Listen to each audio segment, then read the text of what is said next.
Salut et bienvenue dans cette vidéo. Je suis ravi de t'accueillir dans cette petite vidéo. Alors je serai peut-être rejoint tout à l'heure par madame, mais actuellement elle peut pas être présente. Aujourd'hui on va parler de plantation sur un terrain qui est extrêmement dur avec toute la sécheresse de cette année. On a un terrain qui est très dur. Je vais te montrer des petites astuces que l'on a mis en place. Si toi t'en vois d'autres, n'hésite pas à les mettre en commentaire, je te le rappellerai plus tard dans cette vidéo. Là on va faire un petit peu de baramine, on va faire un petit peu de pioche pour pouvoir creuser des trous de façon à accueillir des arbres fruitiers que l'on va planter sur une partie du terrain juste à côté des animaux. En fait, ce qu'on voudrait, c'est que les animaux puissent venir se nourrir des arbres fruitiers que l'on a et puis que l'on puisse consommer le reste nous à notre niveau. Donc c'est à double tranchant. Ça évite de trop nourrir en graines uniquement les animaux, notamment les poules par exemple. Elles pourraient venir picorer tout ce qui est fruitier et tout ce qui pourrait venir compléter dans leur alimentation. Donc là on va jouer un petit peu de baramine pour creuser les trous et puis on va voir ça au fur et à mesure. Alors les images que tu vois actuellement ont été en fait prises la semaine précédente. On a essayé de commencer à creuser avec une simple bêche, mais on a vite arrêté parce que le sol était vraiment trop dur. Alors dans une vidéo précédente, je te disais que la terre ici était très dure, notamment en plus avec la sécheresse, il n'a pas plu depuis un petit moment. Donc la petite solution, si t'as pas de baramine et juste une bêche et puis une brouette, du coup tu remplis ta brouette d'eau et puis tu creuses une petite cuvette sur la première couche que tu vois juste derrière moi là, voilà. Et puis tu remplis d'eau de façon à ce que justement l'humidité rentre dans le sol et que tu puisses creuser de plus en plus profondément par la suite. Donc nous, comme on a toute une butte, alors attends, je vais te montrer ça. Donc là, ce que tu vois, c'est la petite cuvette que l'on vient de faire, et ce que l'on souhaite faire, c'est une forêt comestible sur, là ici tu as les étiers, donc tu as une partie d'eau là, tu as quelques saules tortueux ici, et ce qu'on veut, c'est à peu près emmener la forêt comestible entre guillemets jusqu'à cet endroit là, donc avoir toute cette zone là de forêt comestible.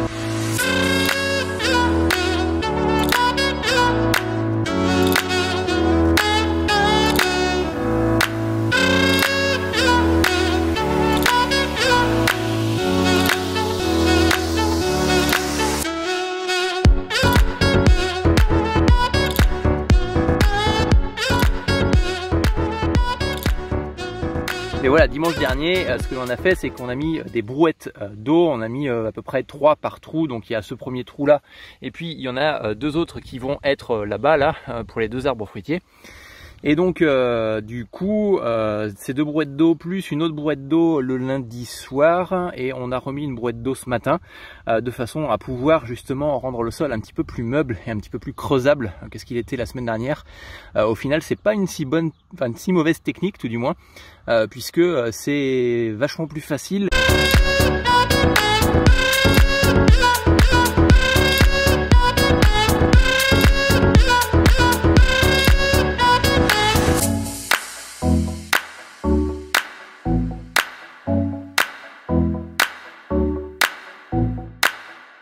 Alors ça c'est cool ça, t'as vu, il y a des petits vers de terre, alors que la semaine dernière quand on a mis de l'eau on s'est dit la terre elle est morte, mais en fin de compte il y a quand même des petits vers de terre qui viennent.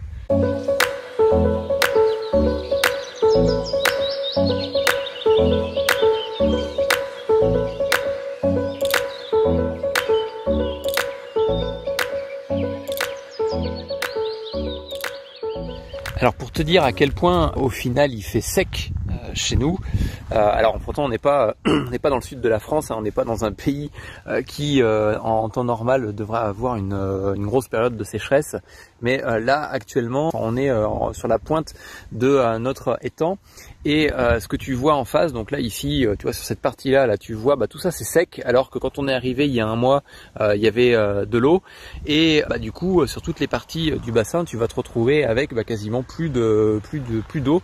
Je sais pas si tu vois, si on voit les branches, au final on se retrouve avec environ 5 à 8 cm de hauteur d'eau, alors que on a beaucoup plus, enfin tout du moins on peut avoir beaucoup plus sur ce bassin là. Si tu regardes juste en face sur l'île, alors on est un petit peu en contre-jour, sur l'île tu regardes un petit peu la hauteur que l'eau a pu avoir, on est au-dessus des 60 cm d'eau en pleine saison.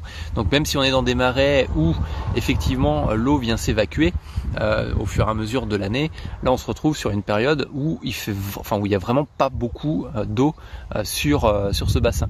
Alors la problématique que l'on voit principalement, et ça nous fait un petit peu mal au cœur en fin de compte, c'est que les poissons, on voit leur nageoire dorsale quand ils viennent sur les côtés pour pouvoir essayer de profiter du peu d'espace qu'ils ont, et ça c'est vraiment un petit peu dommage.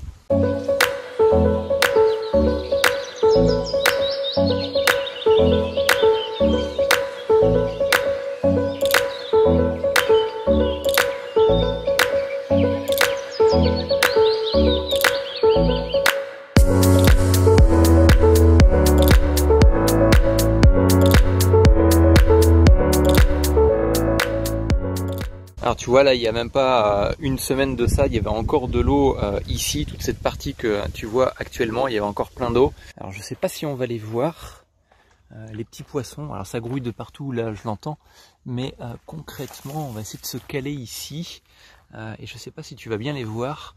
On voit des remous dans l'eau actuellement, alors ça doit être l'endroit le plus profond, et encore le plus profond quand tu regardes, tu vois quelques petites nageoires, on voit les poissons qui remuent. Et ils ont vraiment plus beaucoup de place, donc je pense qu'ils doivent se mettre dans la vase pour pouvoir avoir un maximum de profondeur. Je pense que c'est l'endroit le plus profond, mais il doit y avoir quoi, allez, 15-20 cm grand maximum à cet endroit-là, quoi. Bon, allez, fini de bavarder, c'est pas comme ça que nos trous vont se creuser. Et de 1, lâche un pouce pour m'encourager, j'ai le deuxième à faire maintenant.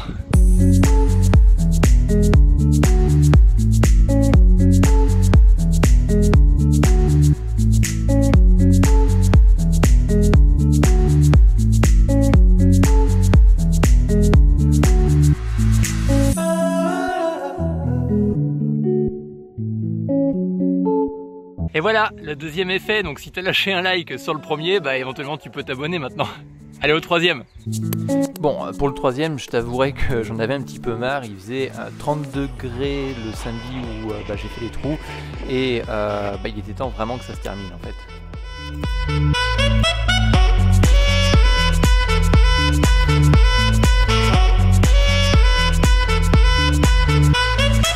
Et de 3, donc si tu as liké le premier trou, si tu t'es abonné le deuxième trou, tu peux soit activer les notifications sur la chaîne, ou me laisser un petit commentaire comme ça, par sympathie. On a commencé par mettre un petit peu de mulch au fond du trou qui va accueillir le fruitier. L'objectif est de créer des petits éléments qui vont pourrir pour apporter par la suite des champignons. Ensuite, on a allégé un petit peu le sol qui est très argileux avec un petit peu de terreau, ce qui va permettre aux racines de mieux s'implanter.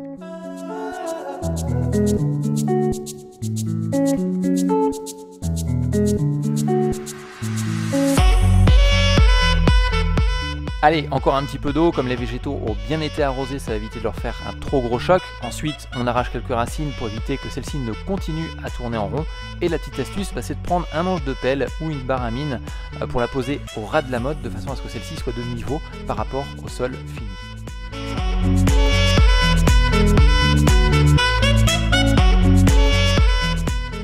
Et pour finir, une bonne couche de paillage afin de garder l'humidité, enfin, qui sera au final saccagée par les poules qui auront gratté dedans. Ah j'ai fait un gros trou pour le figuier. Moi aussi. Il aura le temps de... Le figuier il va de la place parce que le figuier il est petit comme ça et le trou il est gros comme ça. Alors c'est vrai que j'ai un petit peu surdimensionné mes trous par rapport aux fruitiers, mais au vu de la terre, cela va permettre de faciliter l'implantation des arbres.